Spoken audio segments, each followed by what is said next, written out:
Muammar Gaddafi was born in 1942 in a small Bedouin tent near Sirte, Libya. He grew up in a humble setting, raised with a strong sense of nationalism and resentment toward the Italian and later British control of Libya.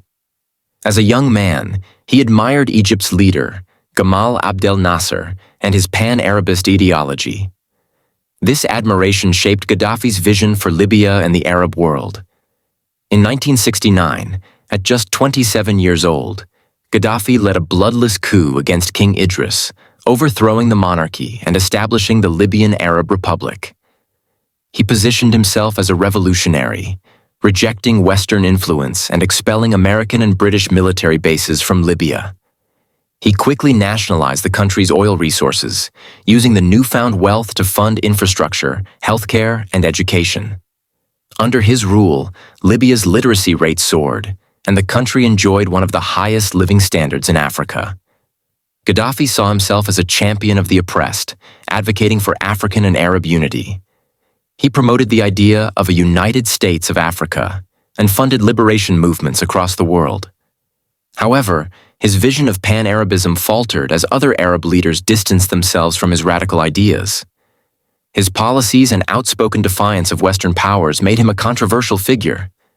In the 1980s, the U.S. accused Libya of supporting terrorism, leading to airstrikes on Tripoli and Benghazi in 1986.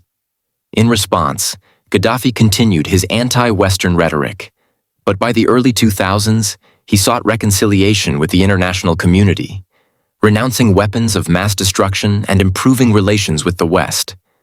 Despite his ambitious projects and efforts to empower Libya, Gaddafi's rule became increasingly authoritarian. Dissent was brutally suppressed, political opponents were imprisoned or executed, and his personality cult grew. By 2011, as the Arab Spring spread across the region, protests erupted in Libya, demanding an end to his 42-year rule. What started as a protest quickly turned into a full-scale civil war. NATO intervened, supporting the rebels, and by October 2011, Gaddafi was captured and killed in Sirte. His death marked the end of an era, but Libya fell into chaos, with various factions fighting for control. To this day, Gaddafi remains one of the most divisive figures in history.